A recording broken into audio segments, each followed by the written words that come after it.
What did they promise us for helping them with the dwarves anyway? Linzel would attempt to Linzel help. promised her assistance in on the curse. Gracestone's curse. She didn't seem too confident in her ability to do it, but Yeah. she said she would help. Oh, better than nothing. Yeah, I remember now. Thank you. So you return to the capital. You land a ship. You take the boat inland.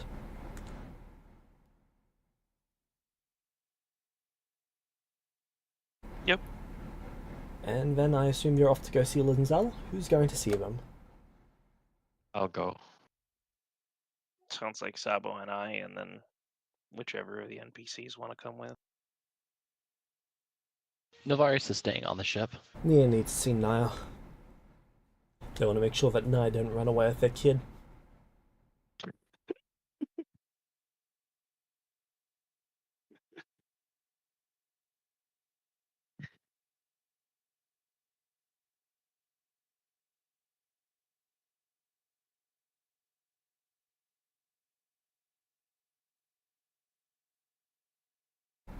Okay.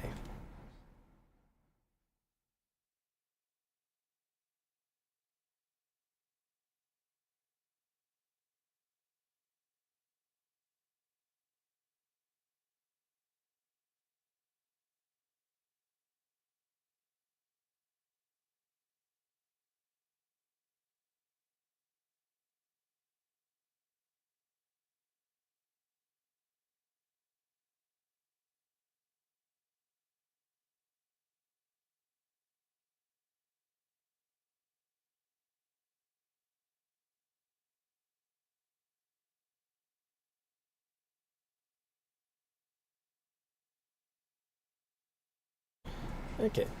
So, are you heading to Linzel's private residence, or you... Probably council chambers, and we'll just ask if she's in chambers today. Okay. The council guard aren't actually allowed to inform who's in... Oh no, they can because you're verified individuals. Yes, she is in chambers. Perfect. Then we'll wait our turn to get into the chambers. Okay. As usual, due to your celestial status, you are ushered in much faster than anyone else.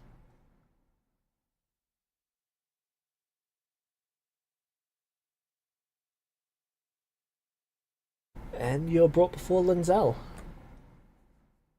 Well, Linzel,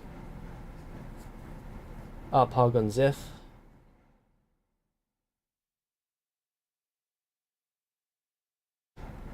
and... God damn it. The Mind Flayer? The Mind Flayer. Lazariano. Lazariano? Oh, I hate Mind Flayer names. whatever his name is.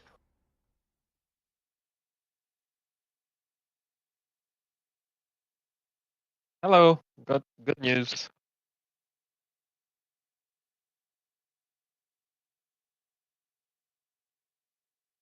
And what news is that?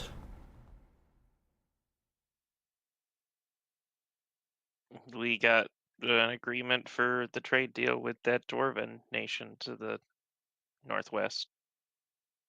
Good. Remember, they're aware of it. I gave them ascending. Yes. Yeah.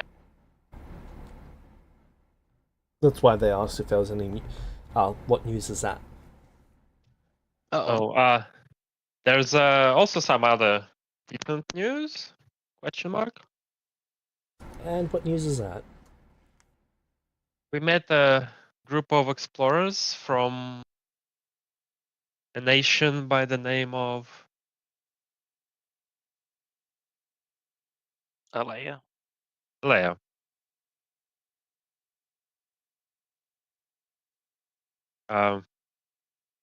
They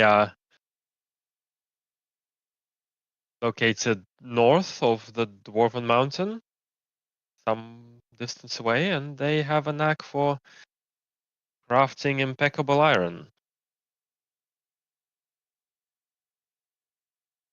Didn't get much more out of them.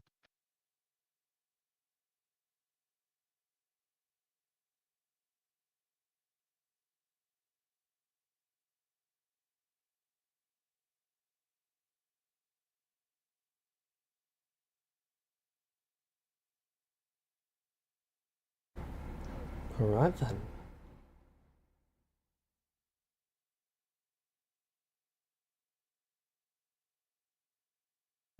Oh, that is interesting news.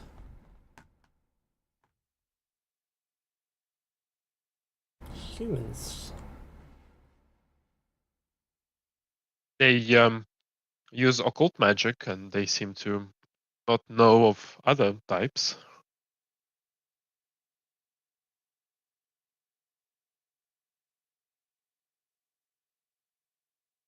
The drow seems most interested by that.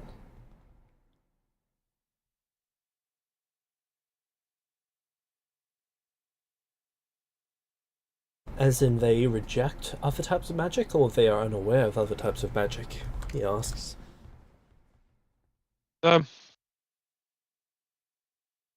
So-called knights that we met were not aware of other types of magic.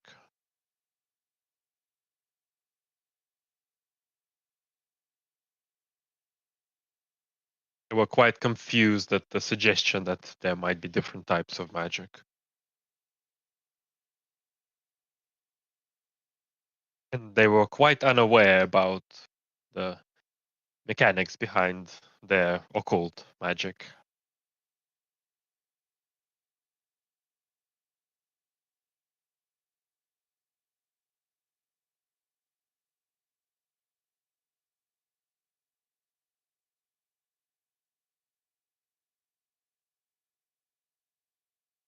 Interesting.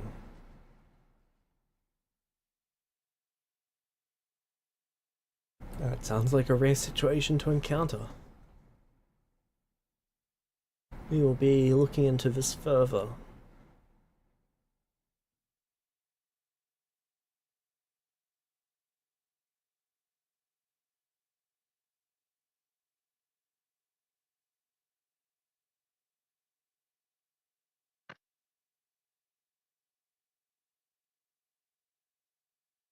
Is there anything else that we should know about?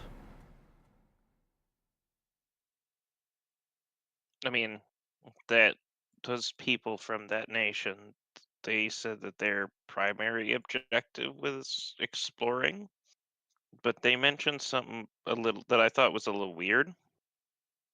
What's That that? they're supposed to like find nations, but explicitly not make contact with them. But they made contact with you. Yeah.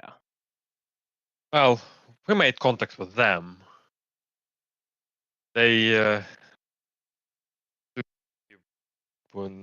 not have any allegiances at all. Some miscommunication, I suppose. I see. It would seem that they're not necessarily. The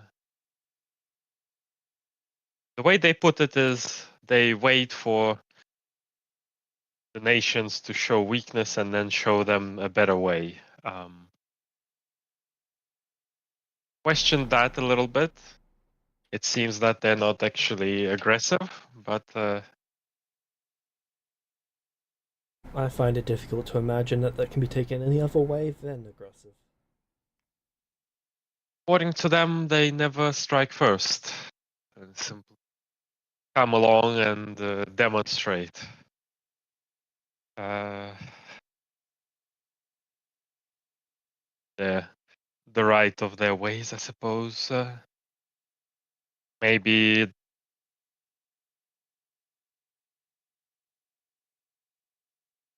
by that provoking aggression and that as an excuse. It's difficult to tell. Certainly not.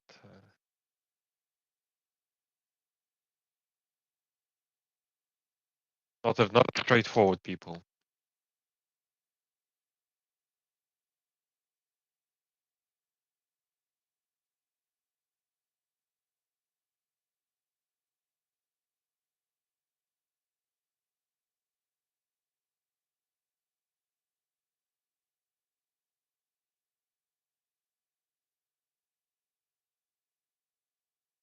Interesting.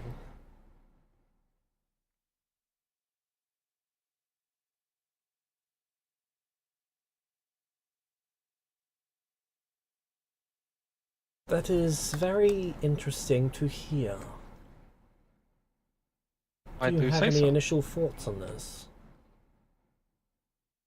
Yeah, well, they seem to follow some kind of code very similar to our Kevin over here. They seem to say that the way that they choose the leadership of their people is by selecting those who are following that code and are not corrupted by any sort of darkness. Um,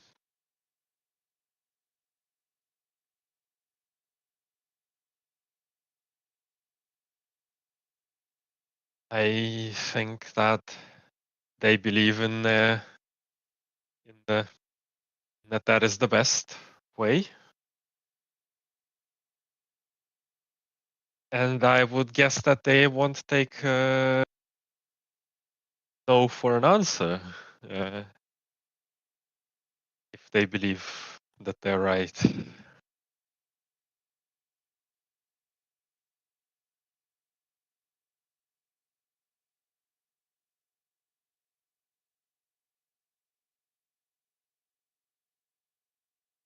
So I'm hearing they could be potential zealots.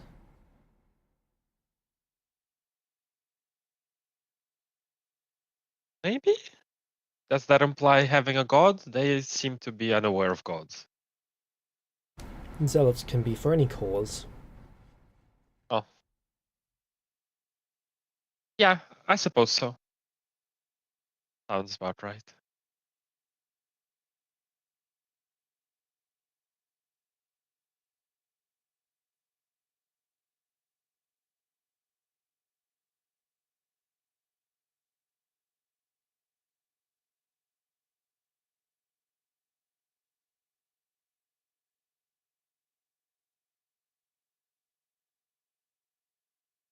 Alright. It's going to give us something to discuss. I do think that they can probably be worked with, so long as their cause is not contradicted.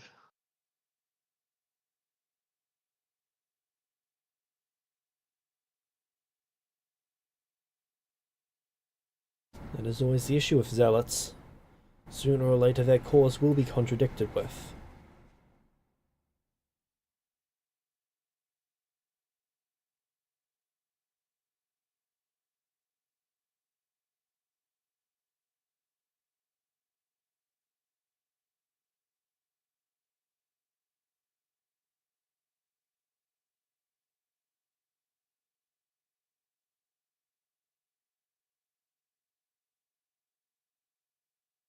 Well, yeah, and I think Kevin had some questions to Linzel. I think this is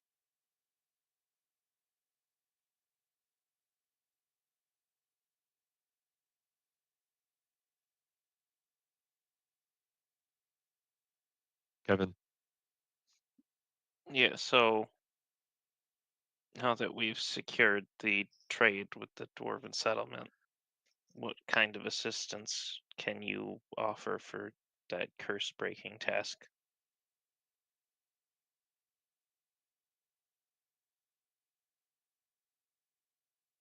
You see the Kitsune smile.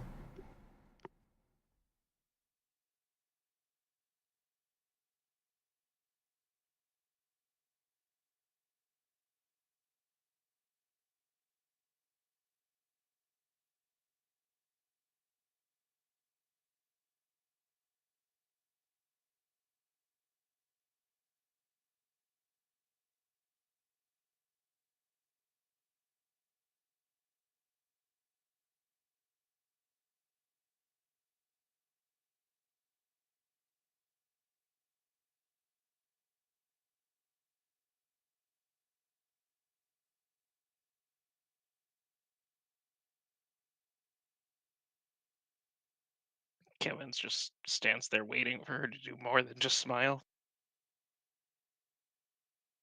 Sorry, I'm just opening up my notes on her. No, that's fine. I figured.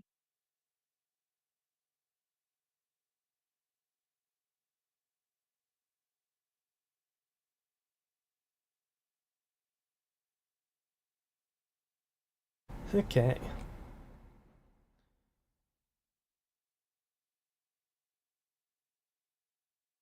Well, that depends. Are you sure you want my assistance? Mind Flayer is inverting her speech so that you can understand her without having to think about it way too much.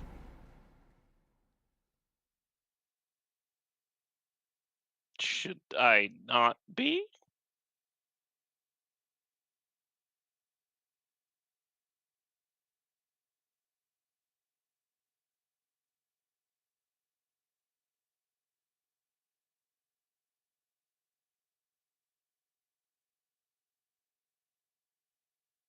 We are going to need to siphon off the magic.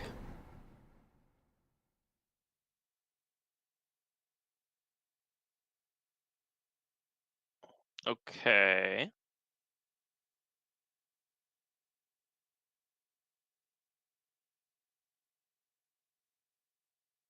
We will start by finding creatures that feed off of magic, introducing them into the region, and letting them slowly but surely consume as much of it as possible.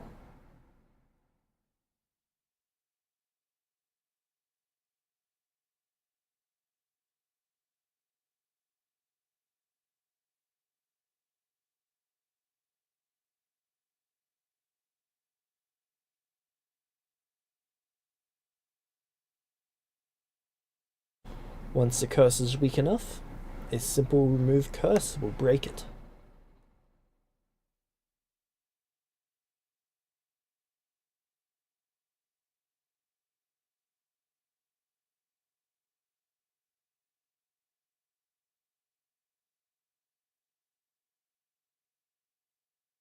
Kevin, what was the creature we had in mind? Nilvari suggested something, right? Yeah, I was just looking back. I see the image for it, but doesn't have its name attached to the image. I think it was something like a disenchanter. Yep, Yeah, it's a, that's the elephant-like ones. Yeah. Yeah, so we had contemplated like using disenchanters before, but we didn't know where to like obtain any. And, like, they Disenchanters. also yeah.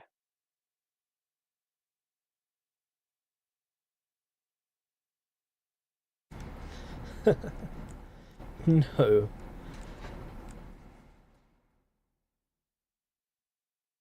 We recommend these. She pulls out a small, perfectly crystal sphere, and inside you see some of the insects from before.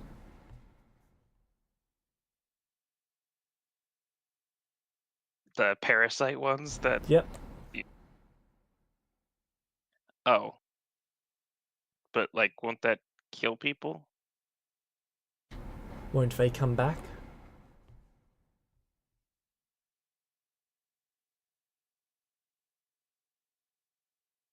How do we? Not after we break the curse. Well, after we break the curse, we just need to make sure that they're cleared up enough that it won't be a problem, don't we?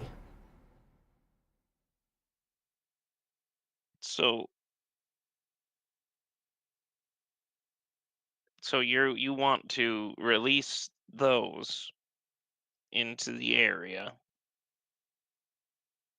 let them eat up a bunch of the magic, and like a lot of the people that are there too.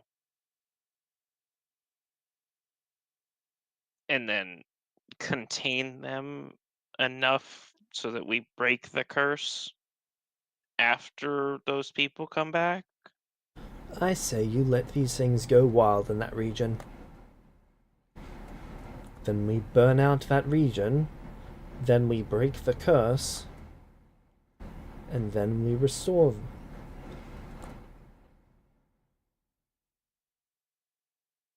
Do you have a way to restore that many people?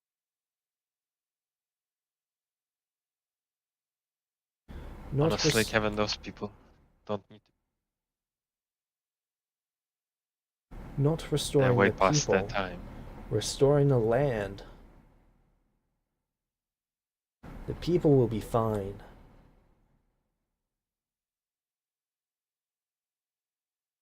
Or they won't be. But I'm sure they'll be fine. It kind of sounds like they won't be.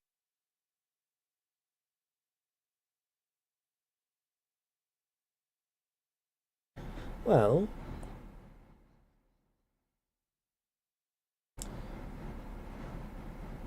if we can't find a way to break the curse after we've weakened it, which it really should just require a remove curse spell itself, it should not be too complex. Starve the magic, then kill the spell.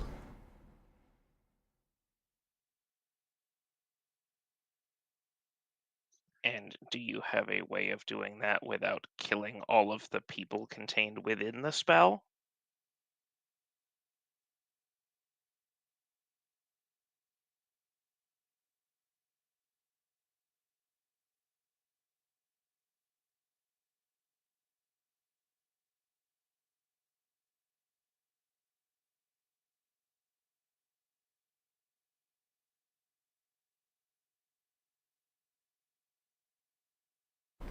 The people will die a few dozen times. Maybe more than that. But they will come, air quotes, before we break the curse.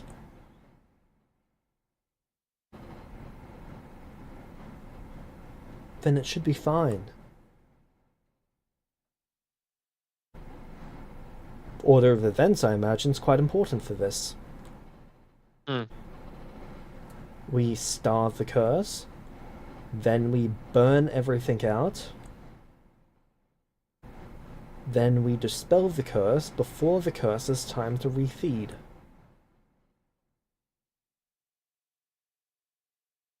So release the parasites, let it weaken the curse, burn the parasites out so they don't become a global issue, then break the curse? Sounds reasonable to me.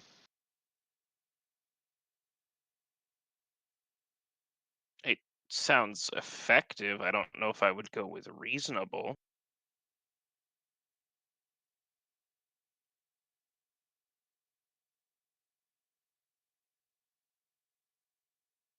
Well,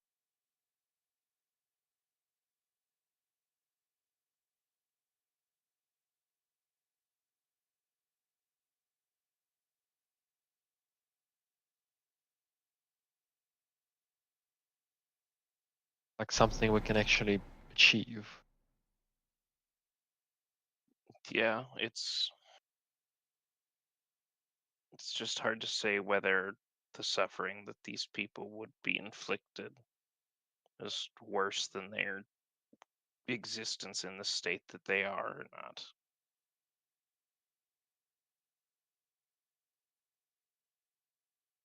Going to be temporary, make it means it's better than a permanent.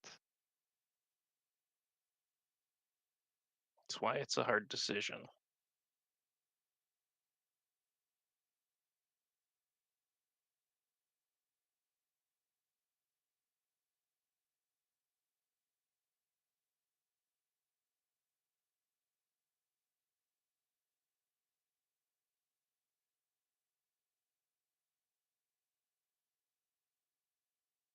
Whatever. It says the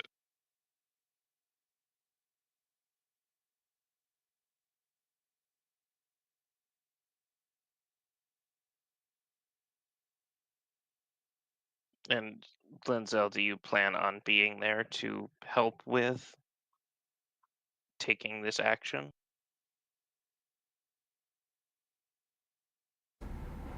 And potentially infect myself.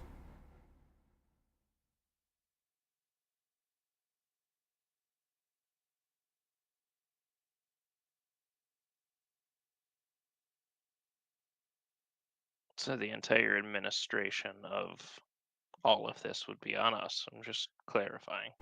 I would be willing to send some people.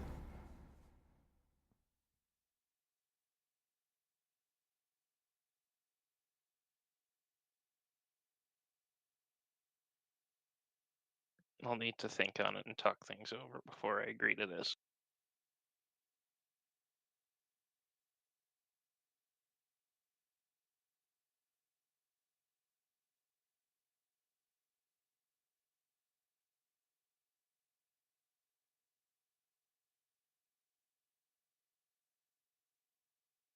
Very well.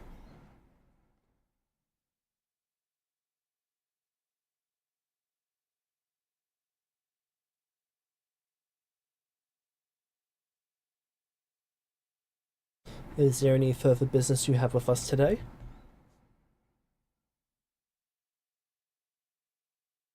I don't think so.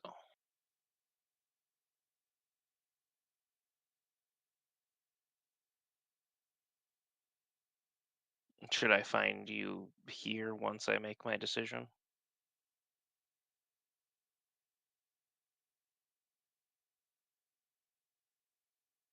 Yes. All right. Sabo, Yep.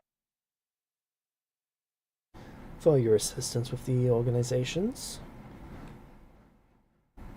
there is going to be some gold assigned to your associations. With what organizations? Sorry, organizations. You can tell I'm a bit sick today.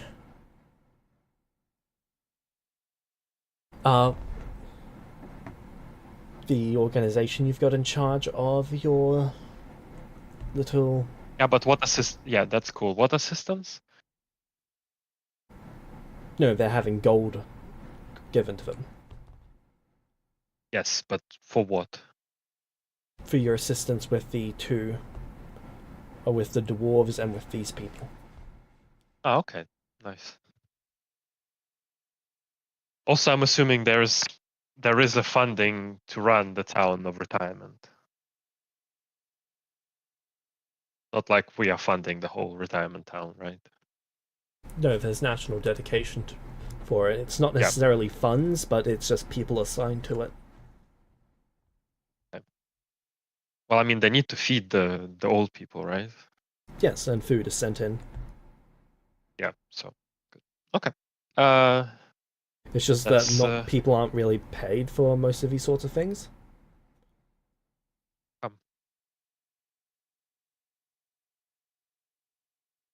I mean, if they're assigned to work there, they should be paid, no?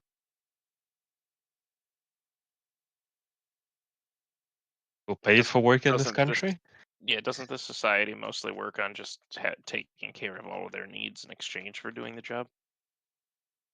So, currency is an extra for most people in this society. People are paid, but they're not paid for their assigned job. They're paid for things they do that go beyond that. Ah, So, for example, the guardsman that you spoke to earlier, remember how everyone's last name is their job position, right? okay. You're basically given, I think it's roughly the equivalent of 8 gold per person per day in terms of supplies and stuff. But you could, for That's example, a lot work an extra hour worth of your work to get paid in gold instead of stuff. Okay. I will probably arrange for the extra gold to be used by the organization for compensation purposes. Yeah, I'm not gonna be taking money out of that Alright, now, at least. Have them happy.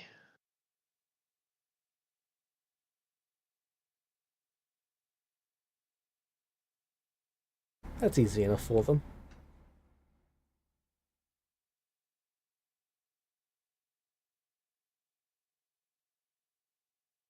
Don't want people too upset that they're bleeding the old people out. Hmm.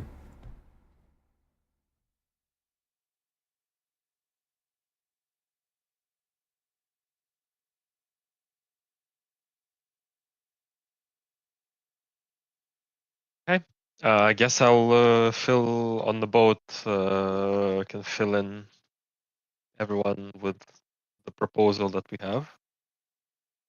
All right. See if Nolarius wants what Nolarius wants to do. While everyone is gone, does Leuven at any point in time become more awake or aware with it? He does when you give him something to do.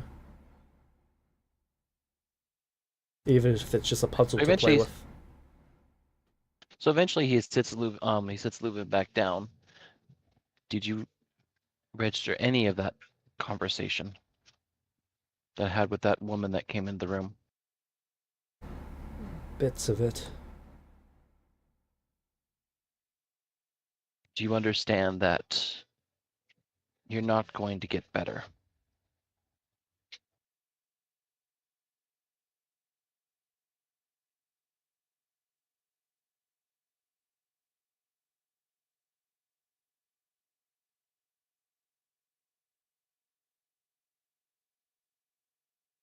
Leuven, It's possible to fix me.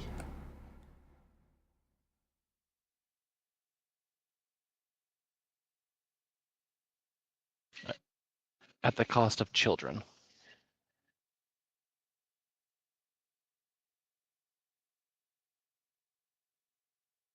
Children, newborn souls.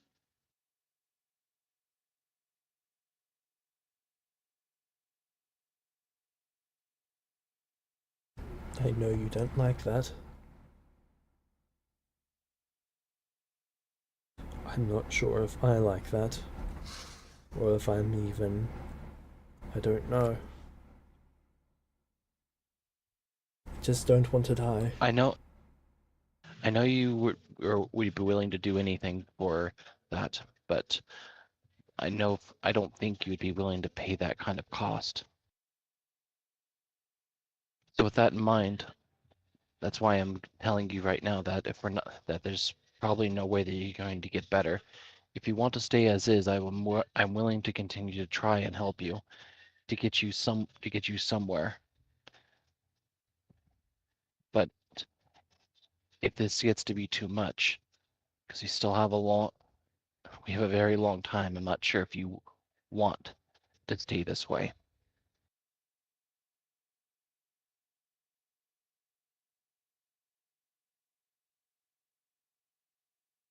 Just want to make sure that you understand the state that you're truly in. And I'm willing to do a lot to try and help you. But the cost is not one that I am willing to pay. And you may not remember much of your old self, but I don't think you'd be willing to pay that either.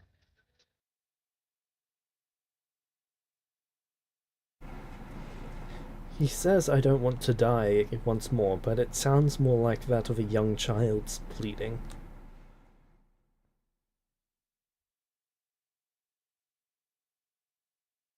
More so of the young child than the man you once knew. He just pulls him into a hug.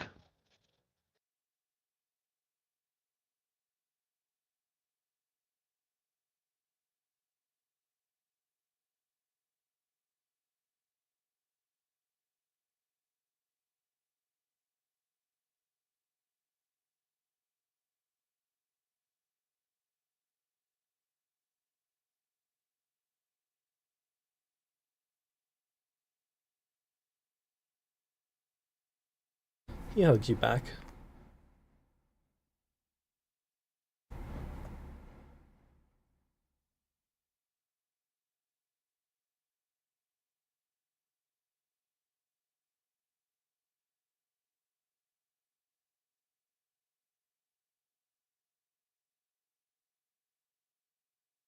Sorry, I'm deciding.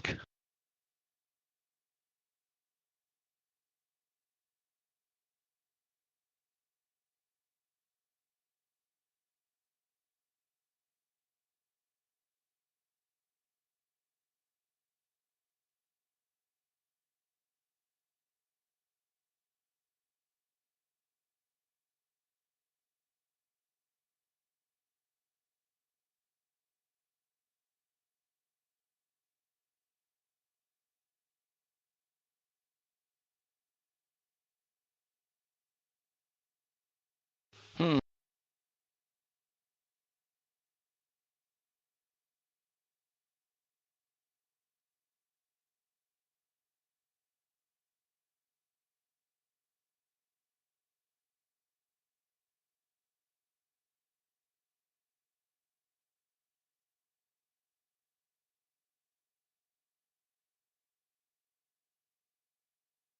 One to 10, I continue this.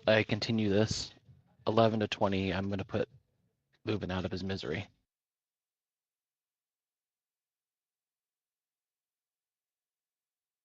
All right. Navarius is sitting there considering to himself, but eventually he just stops. He just like hugs him a little bit tighter. All right. Continue on.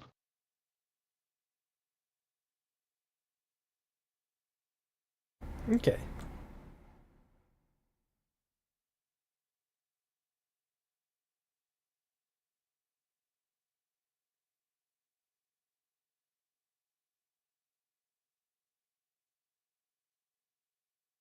So, the others, you arrive back at the ship. All right.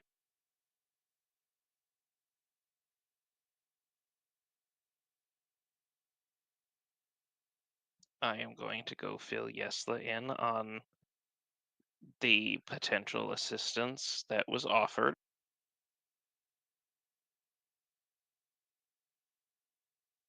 Didn't that stuff kill a whole bunch of people? Yes. And they're willing to let you use. Doesn't that. What? That doesn't make any sense to me.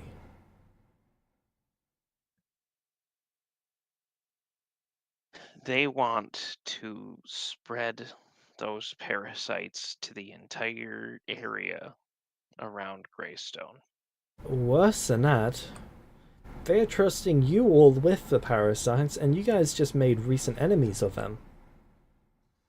Didn't you?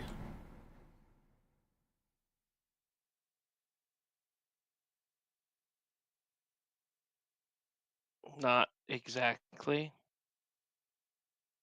Okay. Then I misunderstood. I thought they betrayed you in some big way.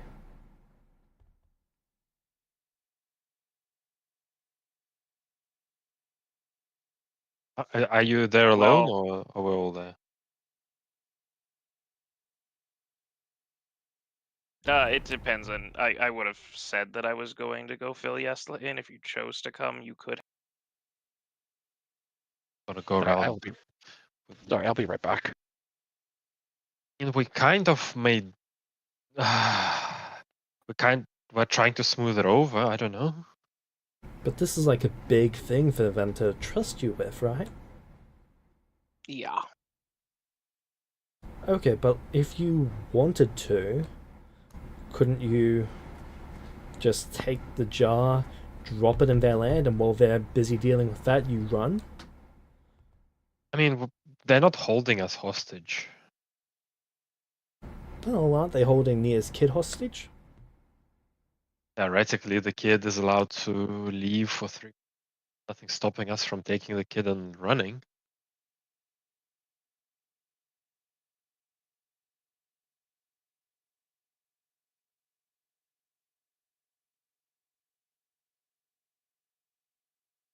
It's more so if we want to keep good relations with them, the kid stays.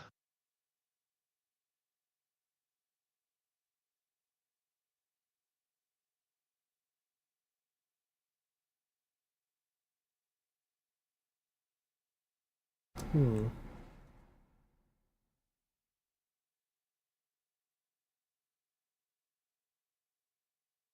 Just seems odd to me.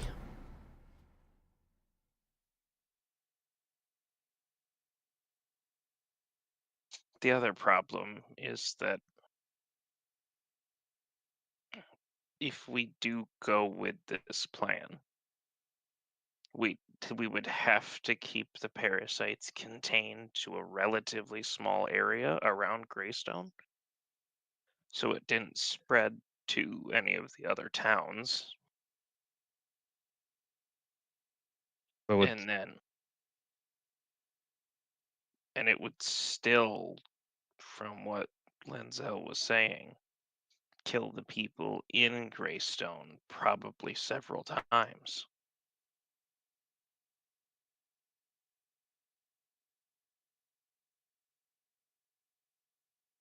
How do they plan to disease these people? well, the plan is to From what burn they everything down, let the people resurrect, and then break the curse. before it has Hopefully, time to re-strengthen. hopefully the parasites will not be resurrected by the curse.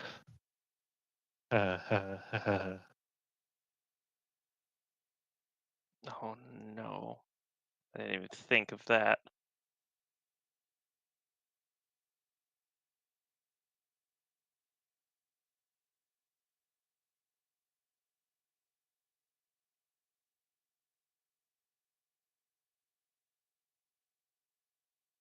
If the parasites are resurrected by the curse, well, then all the people do not survive. I'm not sure that that's the worst outcome, though. I think we can all agree that the order of outcomes is from best to worst. People survive, except for the ones that really shouldn't. Second outcome, all people survive. Third outcome, all people die. And fourth outcome, it remains as it is, with them infinitely stuck and sending out the madmen. Worst case scenario, we improve by one category. I suppose this does add a category where we fail to contain the parasites and we cause a.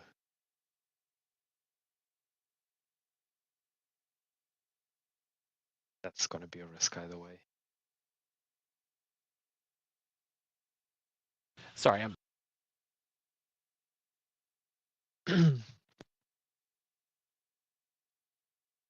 sorry. Did I miss anything? Not Question. really. So yeah, Kevin, if you are willing to take the chance that we might not make it for guarantee that we will at least end their misery.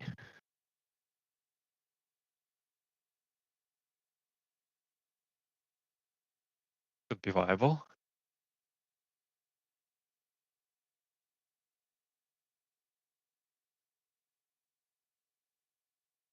I don't know.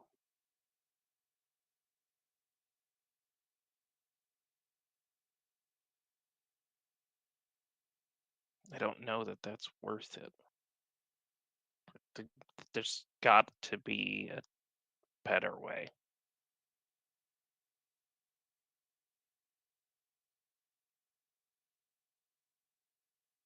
Probably there's a better way.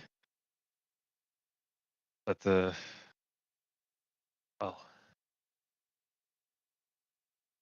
suppose if I just you had something to offer Alice, Alice would solve that very quickly.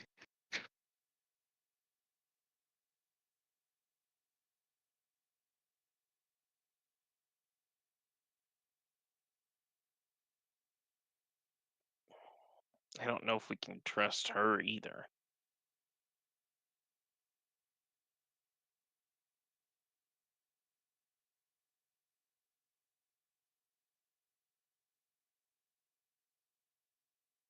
Keep in You mind, guys the are benefit of this way is at least it would the amount of time that they're stuck, not working on it quicker.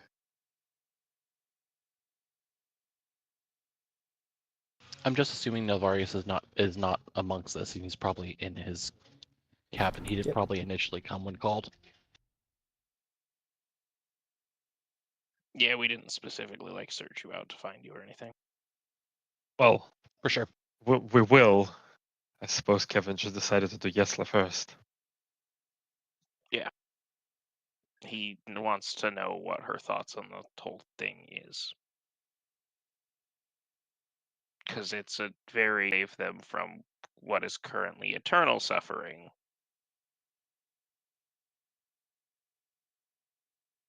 Do we risk them all just dying? This feels more like a test from them.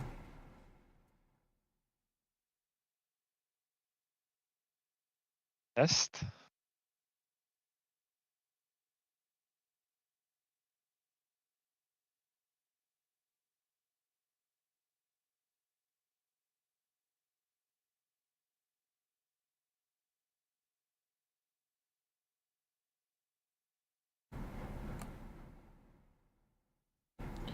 Yeah, a test with the with the parasites. What will we do with them?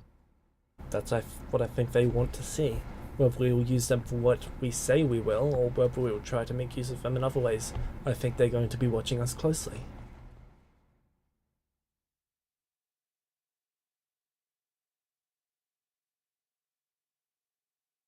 Wouldn't exactly be out of character for them.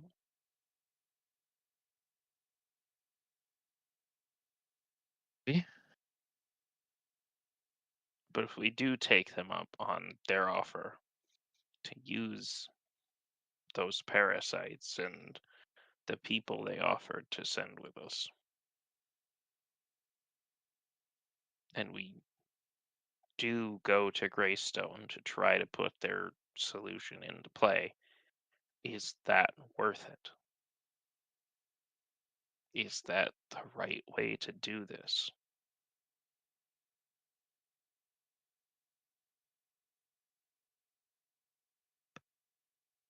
You're asking me because you don't trust yourself to know the answer. No, I don't. Then you're looking in the wrong place for the right answer.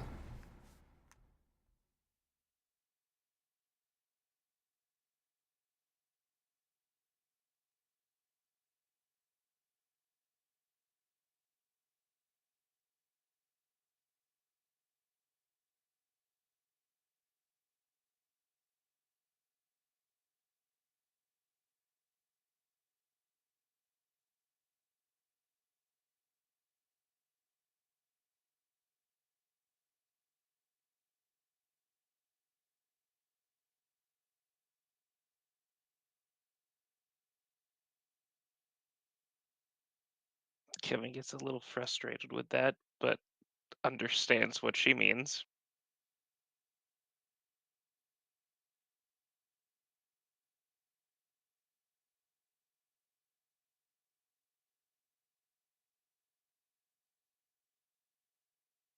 I could give you an answer, Kevin, but it's not going to fix your problem.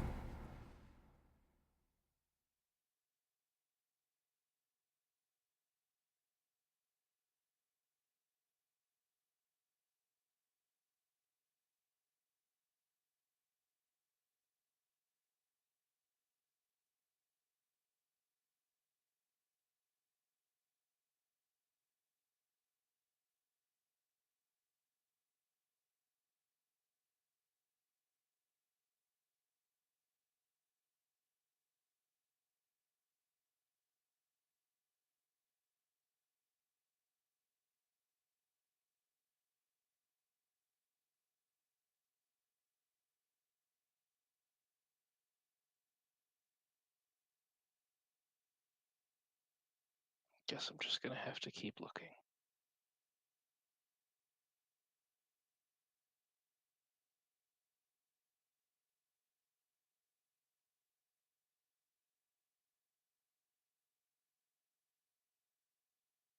There's too much risk.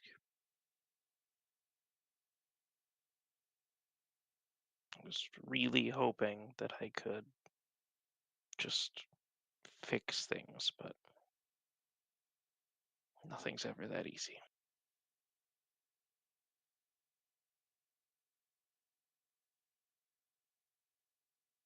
You have to make a decision yourself on if this is right, and it's got to be one you can live with.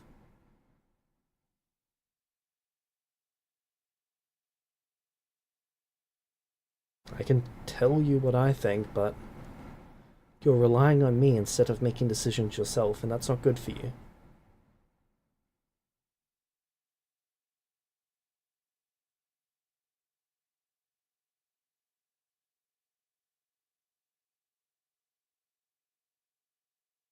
Then tell me what you think only after I make the decision then.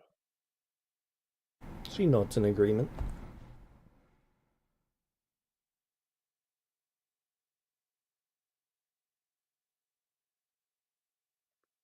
I'm gonna go think on this.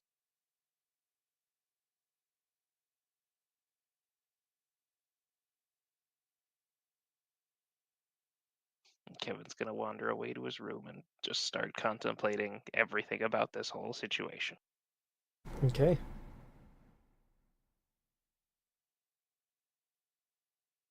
Sabo, would you like to go inform Novarius? Yeah, sure. Okay. On the virus. Novarius is a knock at your door.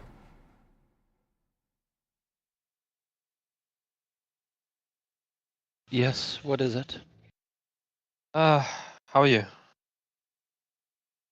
I'm alright. You see that his eyes are a little red. Oh, well.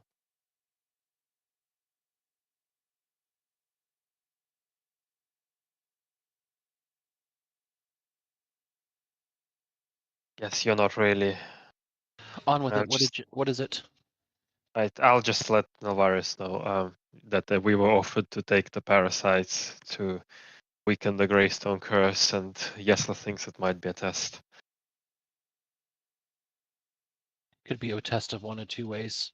To see Yeah. what we do with them, but also to see how it can be easily weaponized. But the idea has some promise. Quarantining and actually controlling it would be the greatest difficulty in actually utilizing them. But it has merit. My thoughts as well. Would still have to set up a perimeter as we were planning. Make sure that the parasites can't escape spread. It's an idea. I think we're gonna have to spend some time actually figuring this out before we actually deploy it. But of all the resources that we have available, and also since we don't have the ability to meet the quid pro quo requirements of powerful entities who refuse to do good for good's sake, this might be an actual viable option. Sounds like we're quite aligned.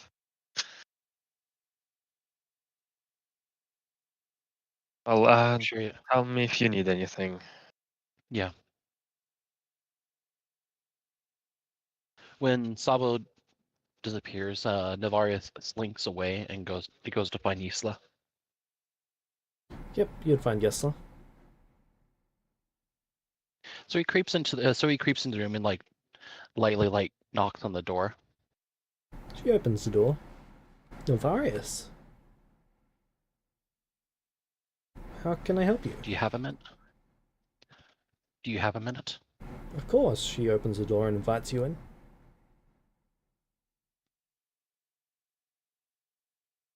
I needed to speak with someone. I know you and I haven't exactly seen eye to eye, but you've come back and you're very different than when you left, and you at least have a lifespan to actually make both pragmatic decisions but also good ones.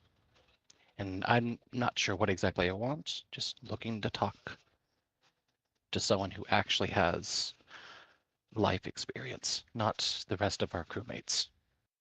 Sure.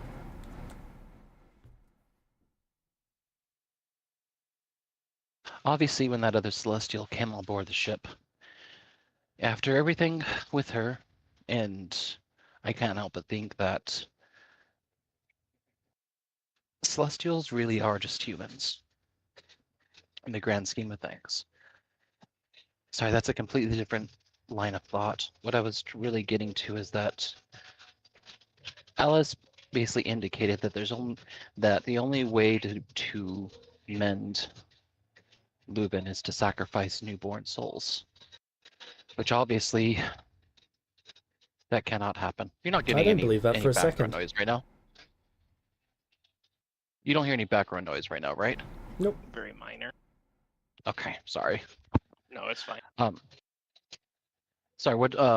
She said that the only way to mend his soul is by sacrificing newborn souls. I don't believe that for a second. Short of that, the damage to him is permanent, and he'll never improve on his own. You said you don't believe her. Do you have any reason, or just it's what you feel? Well, think about it. There are so many different types of magic, so many different types of ways to do things. If there is at least one way to do it, then there has got to be another. It makes no sense for there to only be one possible way of achieving something like that. Even she said if we did that, she'd only estimated a 15% chance of actual success because of how much has been torn away from him. He seemed to understand that he's probably not going to get better. When everyone was gone, I was a heartbeat away from taking Lubin's life to put him out of his misery.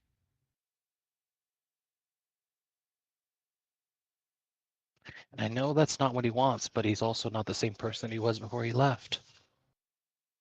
He has also lived a full life as a human. He's experienced everything that a human is meant to. Really and then some, honestly.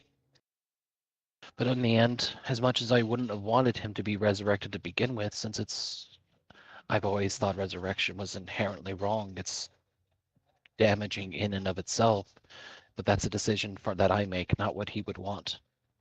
But considering the state that he's in, he's not the same person he was. How can he really make decisions for himself? Well, how can we ever let humans make decisions for themselves? I'm not asking in the end for whether or not I was asking for permission or some sort of moral justification to put him out of his misery, I guess, the better way to put it. Just needed someone to actually air it, clear the air from myself.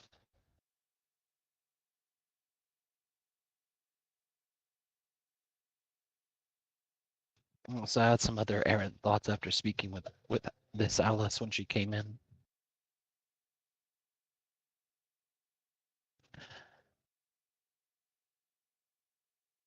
Part of the reason why I disliked your presence on board, because I've had interactions with other lesser deities such as yourself before in the past, and I've never had a positive interaction. Same thing goes with this Alice when she came in. If you want them to do something, it's always a quid pro quo, rather than doing something for the good of it. Always wanting something in exchange, rather than doing something because it's right.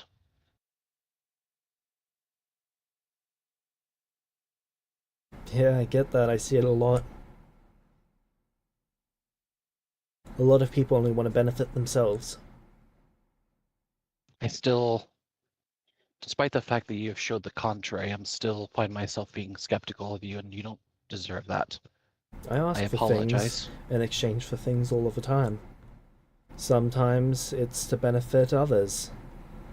There was a period of time where I used it to benefit myself more than to benefit others, and I know that that was wrong, and I've tried to be better than that.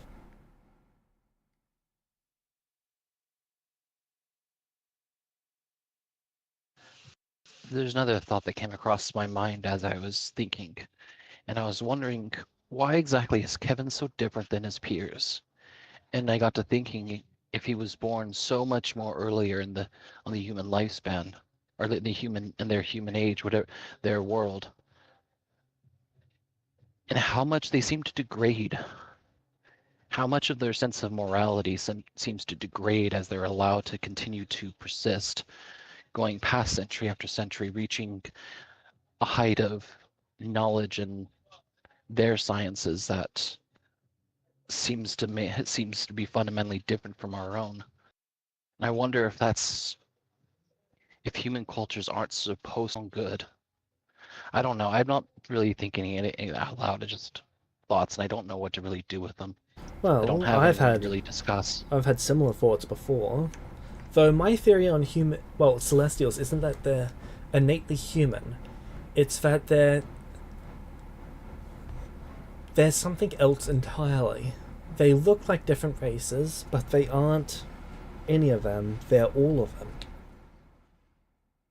They seem to have like souls of humans. What they do. We have all this. We have this whole thing with Orn and what he actually did, and then we have Alice and just how she acts. I don't know what to. Sorry, I didn't mean to disrupt you. I didn't mean to interrupt you. Please continue. Well, when we look at, for example, Kevin, he shows the characteristics of a human, but then he shows the characteristics of a dwarf and a halfling. I see it all within him. But he also comes from a much earlier age. It seems like there's at least 3 centuries worth of time that separates him and Nia and Sabo. 3 centuries worth of time. But think of how short 3 centuries are for us compared to them. Like, that's what? 10 generations for them. For us, that's not even one. It's almost a generation for me.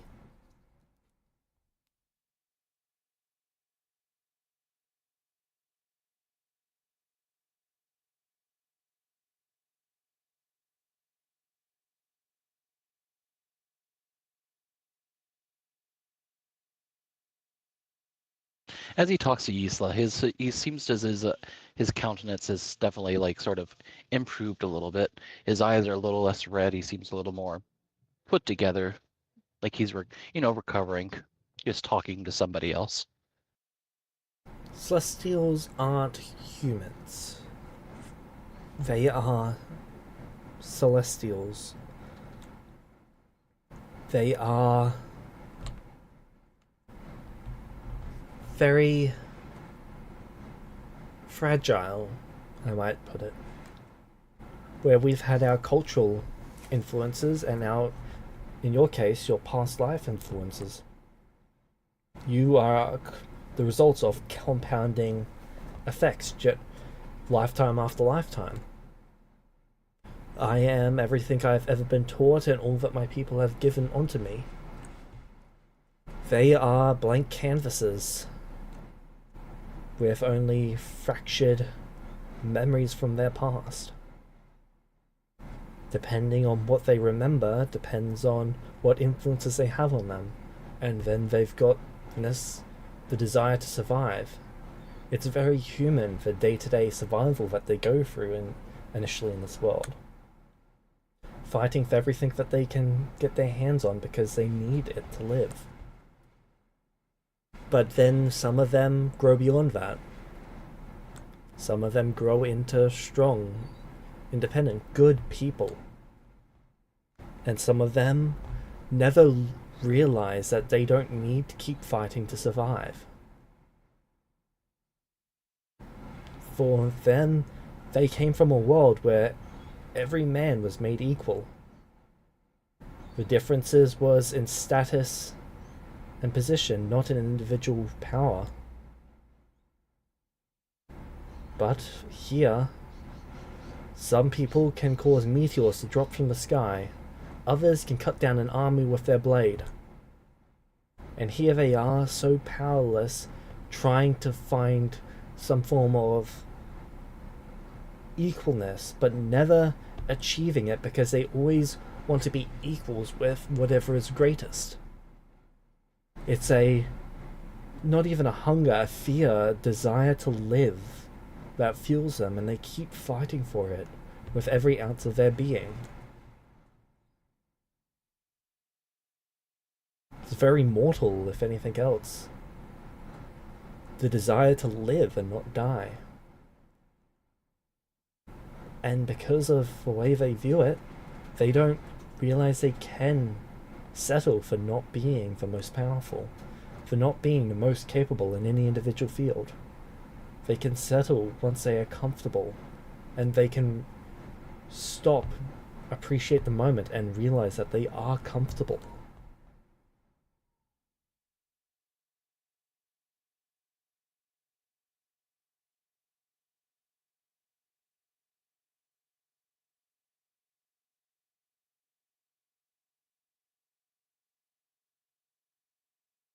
Of course, I could be wrong, but that's what I think of them so far.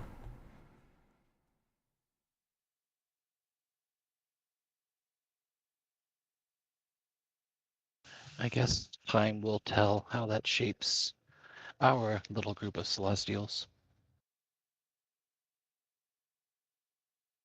Let's hope it Thank you, shapes them Isa. well. Of course, Novarius. I'm always willing to offer guidance. Or even just an ear.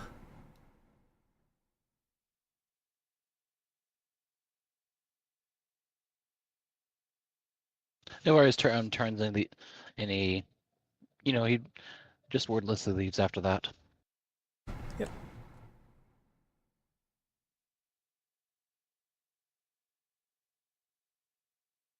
Okay. Is there anything else anyone wants to do before we end the session?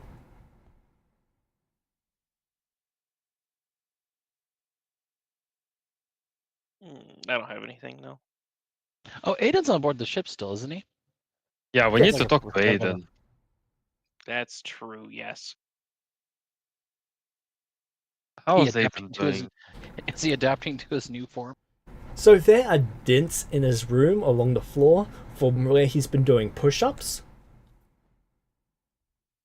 He has been training this body into a literal fucking beast. You have never seen an elephant this fucking ripped before. That's true for more than one reason. I've never seen an This elephant.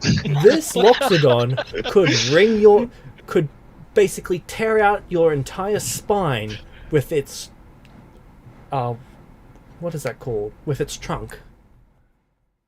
Okay. I guess Aiden's seriously committed to fucking up that devil demon. Aiden has violence in his mind, and I'm here for it.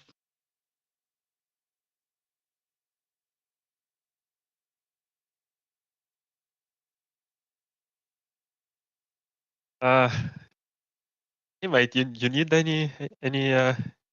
any weight?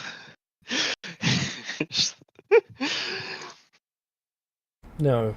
He just goes back to lifting the crate of steel. All right.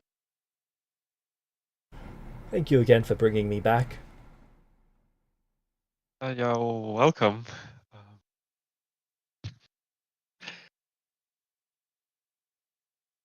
Is there anything I can do to help you? Um, Well, I will be. uh, so what's your plan after you finish with all the lifting? I'm going to go out, get some armor, get some weapons, Right. Mhm. and then I'm going to go cut down those devils. All right. I'll want me to get your measurements? Should I give it a size or two extra for to account? Sure.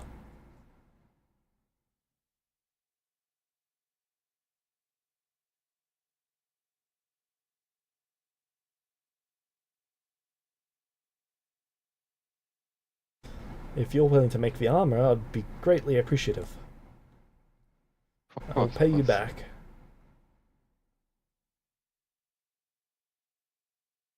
The question is Zobo giving him, steel? Is he giving him mithril? Is he giving him dark steel?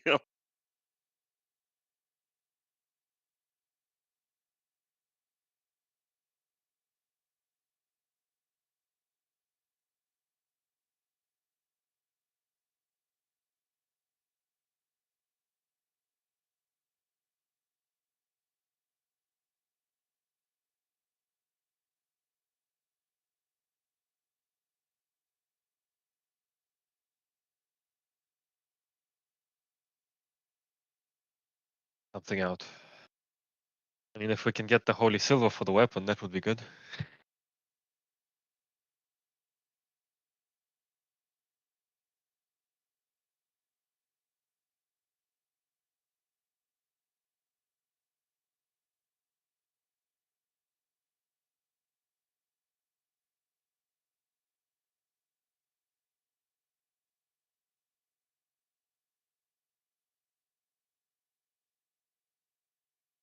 Are you gonna use the holy silver for the weapon? I don't know. Do we have some holy silver spare? Nah, not as far as I was aware.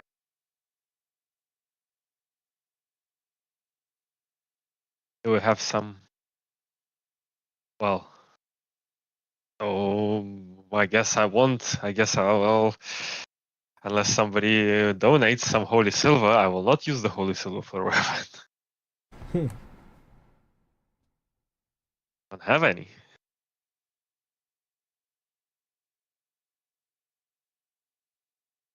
But I'm going to, at dinner say, oh, Aiden's getting buff. He needs some armor and a new weapon. He wants to take revenge on that devil. Just wish I had some holy silver to make him a weapon.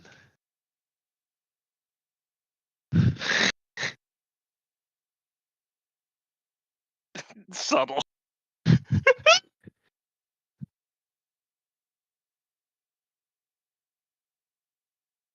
I'll go back to eating. Does that remind you, Kevin, that you borrowed that holy I still silver have- from T-Rain? Terrain. No, I know. I still have 2 bulk of holy silver. Well, now that you're not spending it on taking out that society, Maybe just give it back to Terrain.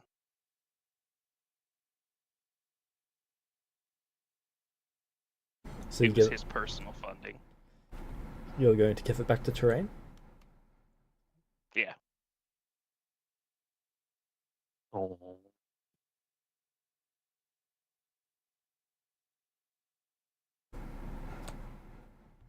Good. You are not going to go after...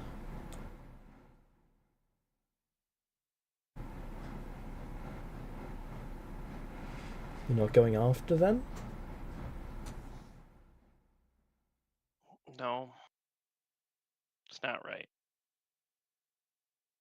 Change of plans. We're gonna help them instead. What about the army that you sent after them? I can't exactly stop them now.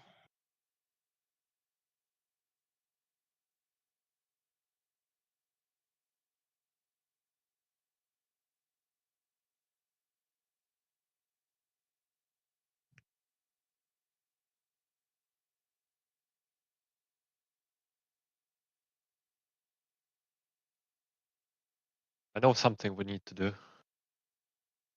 What's that? Not necessarily right now, but sometime during this time, I would have asked Nulvarius to sending Flurry and check in.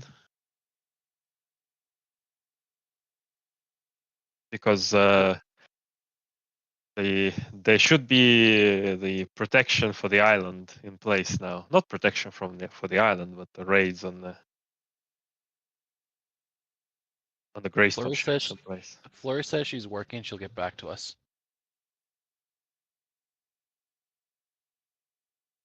Someday.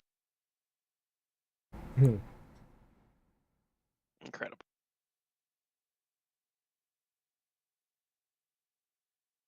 Yeah, but I'm just interested if the island is okay.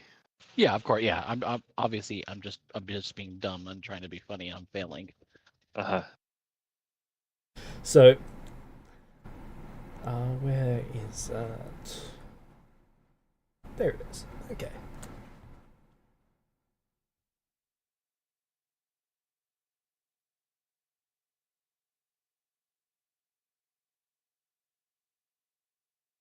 The ships haven't arrived yet, but they are close.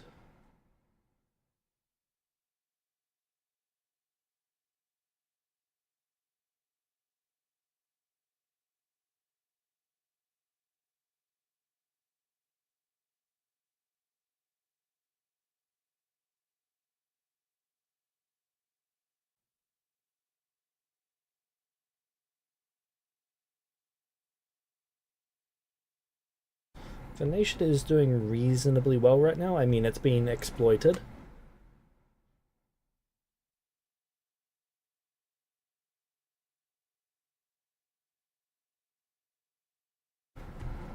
But it is going to be quite good for them now that they've got an actual... Well, I wouldn't call 2 ships an armada, but... a force.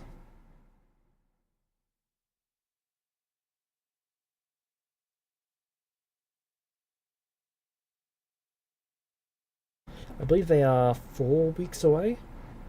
Where is that? So we'll check in a bit. 8 weeks.